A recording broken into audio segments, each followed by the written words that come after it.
अस्सलाम वालेकुम स्टूडेंट्स।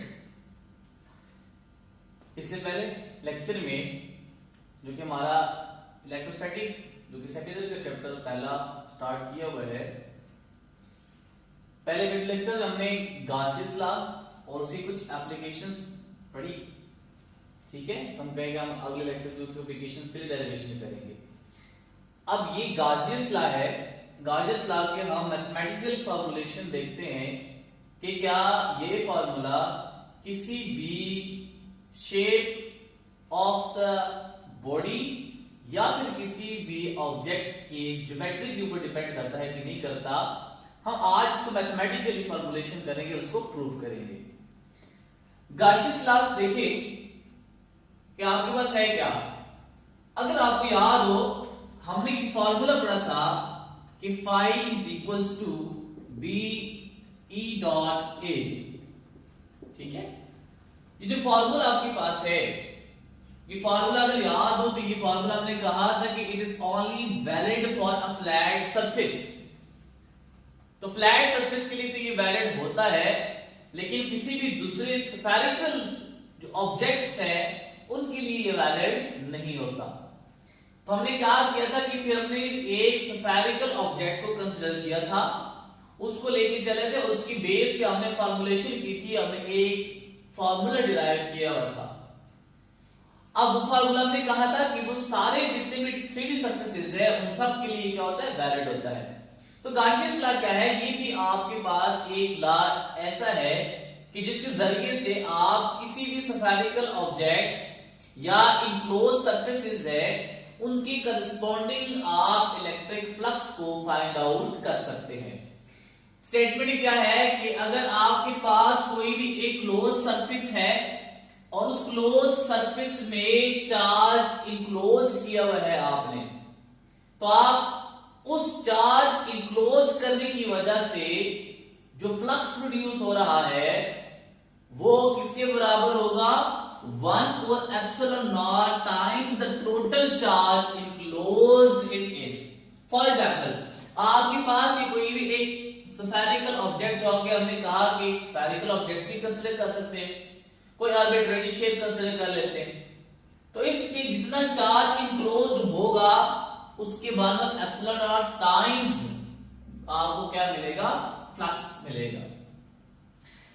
अब ये जो फॉर्मूला है अगर आप इसको देखिए तो ये दो फैक्टर्स के ऊपर डिपेंड कर रहा है, एक टोटल चार्ज इनक्लोज्ड और दूसरा किसके ऊपर, मीडियम के ऊपर डिपेंड कर रहा है। क्योंकि तो लास्ट लेक्चर में हमने उसको थोड़ा डिस्कस किया था। और ये फॉर्मूला बिल्कुल इंडिपेंडेंट है शेप ऑफ द स्फीयर और इंडिपेंडेंट है ज्योमेट्री ऑफ द स्फीयर, यानी वो किसी भी शेप के ऊपर डिपेंड नहीं करता, ना ही उस स्फीयर के किसी भी बॉडी जो कि इनक्लोज्ड हुई है उसके ज्योमेट्री के ऊपर डिपेंड करता है। अब ये चीज हम प्रूव करने जा रहे हैं मैथमेटिकली। ठीक है, अब उसके अंदर किया गया है कि हमने एक कोई भी आर्बिट्रेरी शेप कंसीडर कर ली जो स्फेरिकल भी नहीं है, फ्लैट भी नहीं है।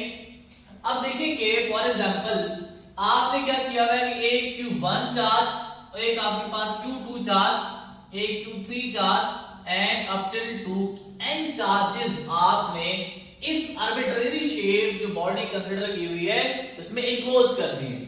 And Q1, Q2, Q3, Qn are indicating about the point charges which are enclosed in arbitrary shape surface।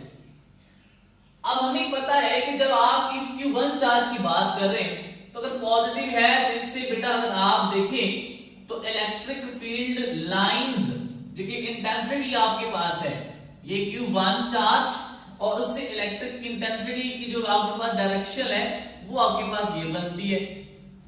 इसी तरह Q2 चार्ज ऐसे आपके पास रेडियली आउटवर्ड डायरेक्शन में, ये आपके पास इलेक्ट्रिक इंटेंसिटी होगी। Q3 से आपके पास ये इलेक्ट्रिक इंटेंसिटी, और इसी तरह N चार्ज से आपके पास इलेक्ट्रिक इंटेंसिटी की वैल्यू ये। अब हम करते क्या है कि इन सारे स्फेरिकल जो आपके पास आर्बिट्रेरी शेप का कंसीडर की हुई है, हम उसको छोटे छोटे पैचेस में क्या कर देते हैं, डिवाइड कर देते हैं। जब डिवाइड करेंगे, लेट्स से ये कोई भी आपके पास एक पैच बना लिया मैंने, ये एक सेकंड पैच बना लिया, ये थर्ड पैच बना लिया और ये कोई भी इनफिनाइट पैच हमने बना लिया। हर पैच का जो एरिया है वो आपके पास है डेल्टा ए, याद रखिए ये मैग्नीट्यूड वाइज है, और इसका आपके पास क्या होगा डेल्टा A2, इसका आपके पास क्या होगा डेल्टा A3, और इसका आपके पास क्या होगा डेल्टा AN। इसी तरह अगर आप देखें कि ये जो सरफेस कंसीडर किया आपने, इससे इलेक्ट्रिक फील्ड इंटेंसिटी बाहर है, तो अगर वेक्टर एरिया देखें तो वो सरफेस की बिल्कुल क्या होता है परपेंडिकुलर, तो ये वेक्टर एरिया की डायरेक्शन बन गई। इसी तरह इसकी इलेक्ट्रिक फील्ड की डायरेक्शन से ये बिल्कुल पैरेलल होगा नॉर्मल एरिया। सेम यहां पे भी रेडियली आउटवर्ड, और यहां पे भी आपके पास रेडियली क्या हो गया आउटवर्ड हो गया। उसका मतलब क्या हुआ कि दोनों पैरेलल हो गए, एंगल 0 डिग्री हो गया। अब जो हमने ये फार्मूला यूज किया था कि phi is equal to E A cos of theta, अब हमें इसकी जरूरत नहीं है यहां पे यूज करने की। क्यों? क्योंकि हम ऑलरेडी एक फार्मूला डिराइव कर चुके हैं जो कि एक क्लोज स्फीयर के लिए क्या हो सकता है वैलिड हो सकता है। अब हर स्फीयर से या हर पैच से जो इलेक्ट्रिक फील्ड इंटेंसिटी है वो आपने इंडिकेट किया है E1, E2, E3, E4, E5 और अप टू nth नंबर पे। और हर पैच के अगर यहां पे इंटेंसिटी E1 है, यहां पे E2 है, E3 है और En है, तो हर पैच की करस्पॉन्डिंग आपका फ्लक्स भी होगा जो कि phi1 इस पैच के क्रॉस, phi2 इस पैच के क्रॉस, phi3 थर्ड पैच के क्रॉस और phi n आपके पास क्या हो जाएगा वो n पैच के अक्रॉस हो जाएगा। सो हमने डिनोट किया है कि late phi1, phi2, phi3 up to phi n are the fluxes due to these point charges।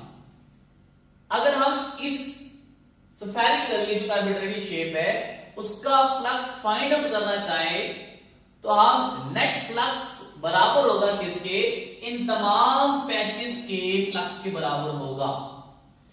यानी total electric flux is equal to phi1 plus phi2 plus phi3 up to phi n, और phi1 की value आपके पास आएगी q1 divided epsilon not, जो कि हमने ये formula use किया, phi2 is equals to q2 divided by epsilon naught and up till to phi n is equals to qn divided by epsilon naught। ये जो आपके पास वैल्यूज है इस इक्वेशन में आप पुट करें तो ये बनेगा phi is equals to q1 divided by epsilon naught plus q2 divided by epsilon naught plus q3 divided by epsilon naught up till to qn divided by epsilon naught। अब देखिए यहां पे डिनोमिनेटर में epsilon not through common आ रहा है, constant आ रहा है, तो हम उसको बाहर लिख सकते हैं, आएगा 1 over epsilon naught into q1 plus q2 plus q3 up to qn। अब ये जितने भी आपने चार्जेस इंक्लोज किए थे, अगर हम उसको समीशन फॉर्म में लिखना चाहें, क्योंकि ये स्पेस ज्यादा ले रहे, जगह ज्यादा घेर रहे, तो आप उसको समीशन फॉर्म में लिखे तो बनेगा phi is equals to 1 of epsilon naught summation I is equals to 1 to n into qi।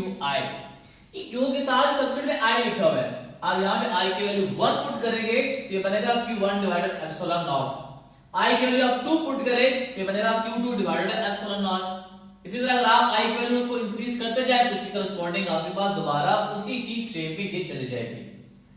अब जो ये टोटल आपने ये लिखा है summation I is equal to 1 to n qi, ये किसको इंडिकेट कर रहा है, टोटल चार्ज जो कि इस स्फेरिकल या आर्बिट्रेरी शेप में आपने क्या किया हुआ है इनक्लोज किया हुआ है।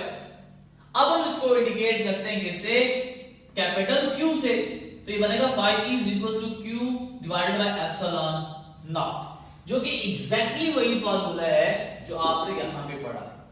और ये जो कैपिटल Q है ये बराबर है किसके, इस summation I is equal to 1 to n into small q I के। तो आपने देखा कि हमने कोई भी आर्बिट्रेरी शेप कंसीडर की, लेकिन फिर भी जो फार्मूले से अगर हमने डिराइव किया तो फ्लक्स की वैल्यू आपके पास एग्जैक्टली वही आ गई। तो इससे हमें प्रूफ हो गया कि इलेक्ट्रिक फ्लक्स है ये किसी भी शेप ऑफ द स्फीयर या ज्योमेट्री के ऊपर डिपेंड नहीं करता। अब इसी फार्मूले से, इसी गाउसियन लॉ की कुछ एप्लीकेशंस है, और डिफरेंट केसेस कंसीडर कर रहा है, उससे हम इलेक्ट्रिक फ्लक्स को फाइंड आउट करेंगे।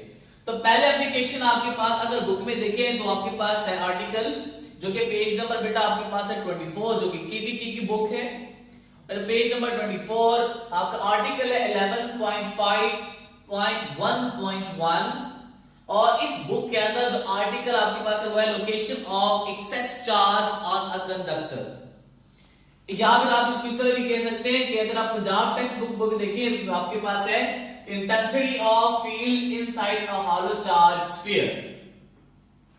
यानी आपने क्या किया है, एक क्लोज सरफेस कंसीडर की हुई है जो कि आपके पास एक स्फेरिकल शेप है, लेकिन अंदर से वो खोखली है, जिसका रिंग होता है आपके पास। रिंग में क्या है, आपके पास एक स्फेरिकल शेप, लेकिन अंदर से बिल्कुल खोखली आपके पास होती है। अब आप सरफेस के ऊपर चार्ज को डिस्ट्रीब्यूट कर दिए, लेकिन अंदर चार्ज कोई नहीं है, तो हम देखते हैं क्या इलेक्ट्रिक फ्लक्स होगा, और अगर होगा तो किस तरह होगा, और हम कैलकुलेट कैसे करेंगे। आपने जब भी गाउसियन लॉ को अप्लाई करना है, उसके एप्लीकेशन देखनी है, तो सबसे पहली बात ज़हन में रखनी है बेटा, क्योंकि बहुत इंपॉर्टेंट है, आपने पहले एक गाउसियन सरफेस को इमेजिन करना है, और वो एक ऐसी सरफेस होती है जो कि बिल्कुल क्लोज शेप होती है, स्फेरिकल शेप हो सकती है, और अगर आप देखिए इनफिनाइट शीट केस में वो डिफरेंट होगी। अब ये इमेजिनरी सरफेस भी होगी और क्लोज सरफेस भी होगी। तो अगर आप देखिए जो ब्लू मार्कर से सर्कल क्या है, स्फीयर है, ये वो स्फीयर है जो कि आपने एक रिंग शेप का कंसीडर किया हुआ था, और उसकी सरफेस के ऊपर पॉजिटिव चार्ज आपका ये मौजूद है। इस सरफेस के अंदर हमने एक गाउसियन सरफेस जो कि सर्कुलर शेप में कंसीडर की। अब जो स्फेरिकल शेप कंसीडर की थी, उसका जो रेडियस है सेंटर से लेके वो कैपिटल आर, और गाउसियन सरफेस का जो रेडियस है वो क्या है, आर प्राइम।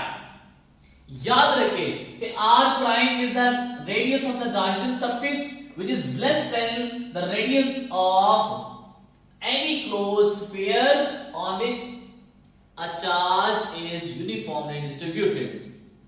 अब देखिए r प्राइम लेस हो गया r से, हमने क्या फाइंड आउट करना है, फ्लक्स फाइंड करना है, और स्फेरिकल ऑब्जेक्ट है तो उसके लिए फार्मूला आपके पास ये लगेगा phi e is equals to q divided by epsilon naught। हम ये फार्मूला लगाते हैं इसके ऊपर, phi e is equals to q divided by epsilon naught।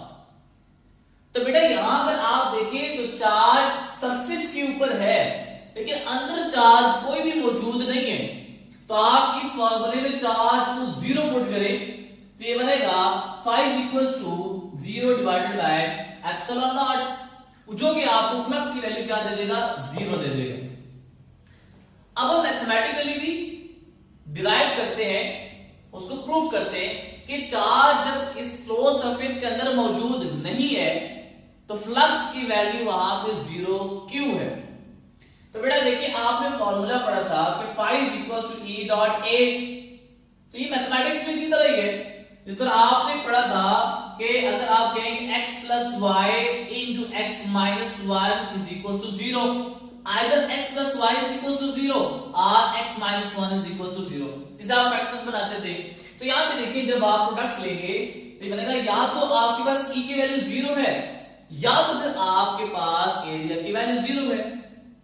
अगर आप इस स्फीयर को देखें तो यहां पे एरिया तो 0 होना पॉसिबल नहीं है, तो दूसरी पॉसिबिलिटी क्या हो गई, इलेक्ट्रिक फील्ड इंटेंसिटी क्या है, 0 है। तो बेटा जब चार्ज अंदर मौजूद ही नहीं है तो इलेक्ट्रिक फील्ड इंटेंसिटी है ही नहीं, इलेक्ट्रिक फील्ड लाइंस ही पास नहीं हो रही। और फ्लक्स को तो हमने तब डिफाइन ही किया था कि जब किसी सरफेस एरिया से जितनी number of lines pass out करेगी उतना ही फ्लक्स आपके पास प्रोड्यूस होगा। जब field lines electric field intensity है ही नहीं तो उस स्फीयर से पास आउट भी नहीं कर रही, तो फ्लक्स की वैल्यू भी आपके पास क्या हो गई, 0 हो गई। ठीक है, तो ये कुछ आपके पास बातें थी गाउसियन लॉ की।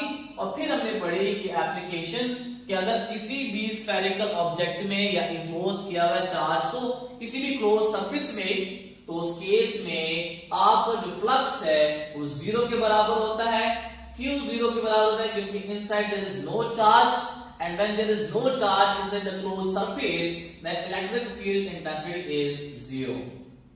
ठीक है, उम्मीद है आपको ये लेक्चर समझ आया होगा। आगे हम नेक्स्ट लेक्चर में उसकी अदर एप्लीकेशंस को लेके चलेंगे। आपको कोई भी क्वेरी, कोई भी बात समझ नहीं तो आप पूछ सकते हैं, कमेंट कर सकते हैं।